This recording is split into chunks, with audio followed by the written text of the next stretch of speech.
What is going on, everyone? Anthony Drew Gary here, host of the How To Show, where we talk about optimizing life, money, and happiness one how to at a time.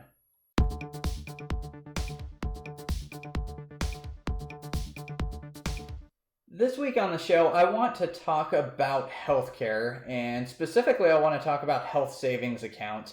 But I'm really going to frame this episode up from the point of view of me talking to either my younger self or somebody who's just getting that first job, and to talk through some of the nuances of getting into your own healthcare plan for the very first time.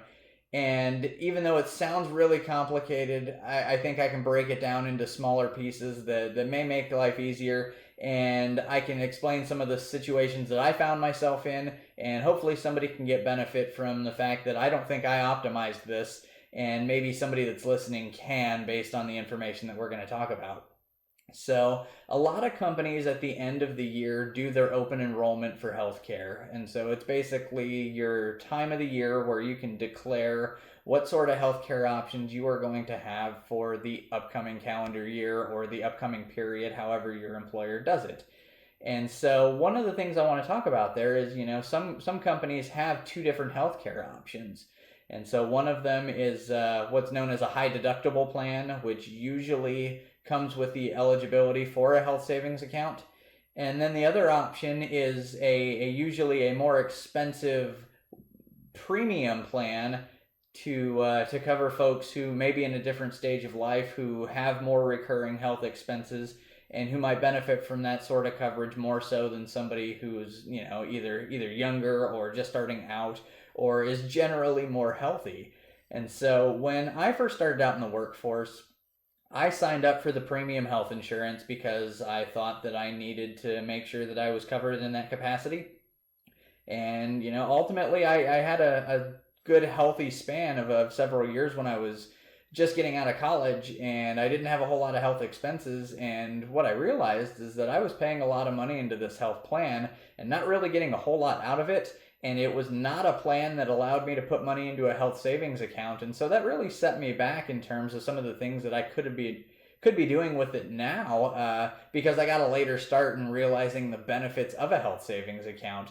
So if you've got two different programs like that, a lesser expensive program that has a health savings account or a more expensive program that doesn't, you can look at this from two different points of view. And, one of them is basically how much do you expect to spend in a year on your health care, based on, the frequency of appointments, if you have prescriptions, different things like that, and start to compare what you pay every payday for your health expenses as compared to what the plan's out-of-pocket max for the year is. And so if these vary drastically, and you're generally a healthier person, it may make sense to look at the health savings account plan, even though it's considered to be lesser coverage, because of the state of your health right now. It may make sense to do that. And so if we start to dive into these plans that have health savings accounts as options to them, it is important to note that not all plans offer an HSA component. So you have to check that first and foremost. And if you talk to your human resources company, or if you get your healthcare from the health insurance marketplace, you're going to find out these same sorts of things. You need to just make sure that you have a plan that is allowed to have a health savings account. And so for the rest of this video, I want to talk about how to set up a health savings account and how to contribute to it. And so once you've figured out that you have a plan that you are allowed to have a health savings account, you get to start funding it. And that can happen a couple of different ways. The most common way is to get it pulled directly from your paycheck every pay period. Let's just assume that it's every 2 weeks for simplicity's sake. And so every 2 weeks from your paycheck, you have the ability to direct funds out of what would normally be where your money goes and into a health savings account. And you can either set one of these up yourself, you just open a health savings account, or some employers will open one for you. I think it's common if companies send money to your health savings account on your behalf, it's often common that they will open one of these accounts for you. And so when you start to think about that, you've got different ways to funnel money into these accounts, either by your own accord or maybe your employer kicks in some. And I think the important thing to remember here is that when you send money to these health savings accounts, this happens on a pre-tax basis. And so if you send $50 per week to your health savings account, $50 is going to go into that account. Whereas if you weren't doing that and it was just going directly into wherever your normal pay goes, it may only be $40, maybe $45, maybe $35, just depending on what your withholdings are. So this is a way to set aside money for health expenses in such a way that you're not paying taxes on that money. And so the most common way, like I said, is to do this ahead of time when you're setting up your payroll, so that money gets automatically diverted to your health savings account. And so right now, the maximum contributions that you can have for a health savings account are $3,550 if you are an individual, and $7,100 if you are married or have dependents. And it's important to note that if you are married or you have dependents, they have to be covered under the plan that the HSA is attached to in order to get that raise in the maximum contribution limits. So for example, in our family, I have an insurance plan and my wife has a different insurance plan for her and our daughter. So the maximum does not apply to the both of us because not both of us, that's awful grammar, but we're going to go with it. We're not both on that plan, so we can only contribute to the lower of the two maximums. And this is important to think about in terms of what you want to do in terms of your overall savings goals, because this is a way to be able to cover your healthcare expenses without paying taxes on that money. So instead of using, money that you would already wash through your taxes, just your general checking account money from your payroll, to pay for things like eye doctor's appointments, your trips to the doctor, your prescriptions, things of that nature, you get to pay for these out of a health savings account that never got taxed. So it's based on whatever your tax rate is. It's an automatic discount to those healthcare costs just by setting up the health savings account. So the way the health savings account generally works is it's basically a checking account. And what I mean by that is that, you can put money into it, you take money out of it, and most of them have a debit card that you can activate. And so when you're going about your shopping, if you got to buy, a prescription here or there, or you go to the doctor's office and you have to pay your copay, or you have to make payments on, if you have labor and delivery charges or anything like that, it can all be done based on the debit card that's hooked up to your health savings account. So you can pull that money out and use it for qualified medical expenses. So what is a qualified medical expense? Good question. I am not a perfect expert on this topic. However, there are a lot of researches on the web that calls out what is and what is not a qualified medical expense. And I will link to the best one that I know about in the notes for this video so that we can come back to that if we ever need to. Another benefit of the health savings account is that you do not have to contribute everything for 2020 in 2020. You have some opportunities to do it in the beginning of 21 as well.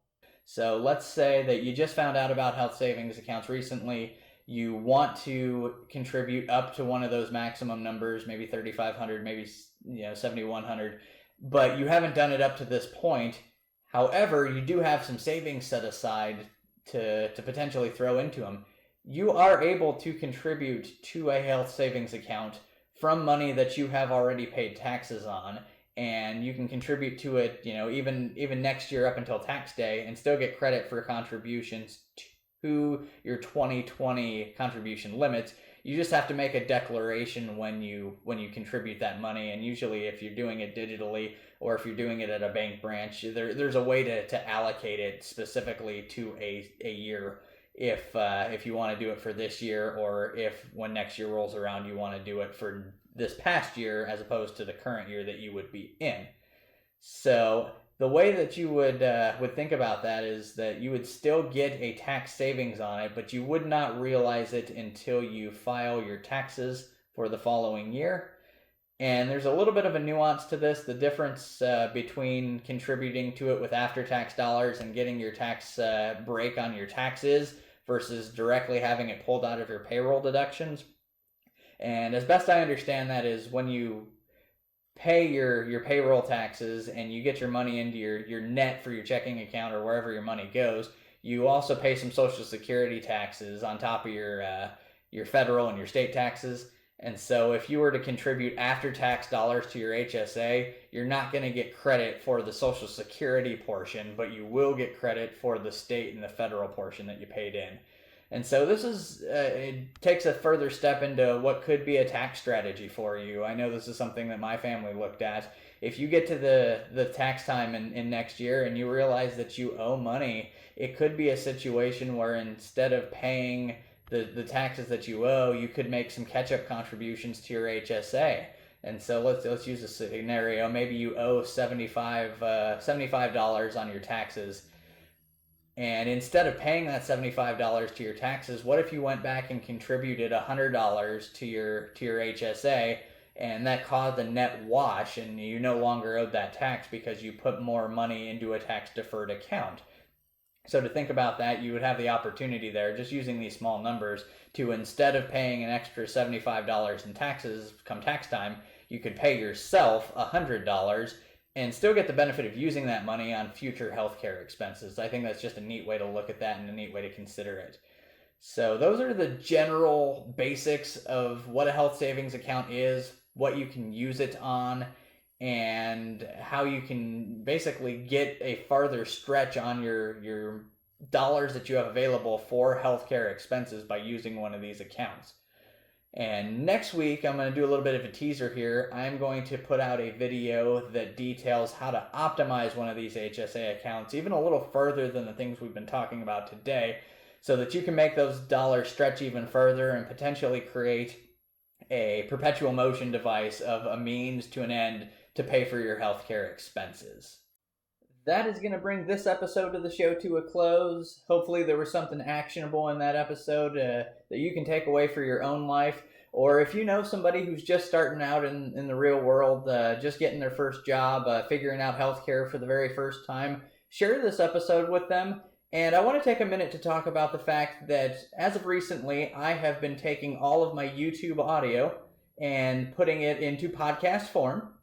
So if you know somebody that doesn't watch YouTube videos but does listen to podcasts, you can search either Anthony Drew Gary or The How To Show, and I will come up in the podcast player of your choice. So again, if there's somebody that can benefit from this video content in audio form, go ahead and share it with them, because I think it's important to know about this stuff. So if you got any value from the episode, leave me a like or subscribe to the channel if you want to know more about the things I'm going to talk about, up to and including next week's episode on how to optimize your HSA. So I look forward to doing that video, and I look forward to engaging with you on it. If you have any feedback, leave me a comment, and I will respond to those just like I always do. And until next time, this is Anthony Drew Gary, host of The How To Show, signing off.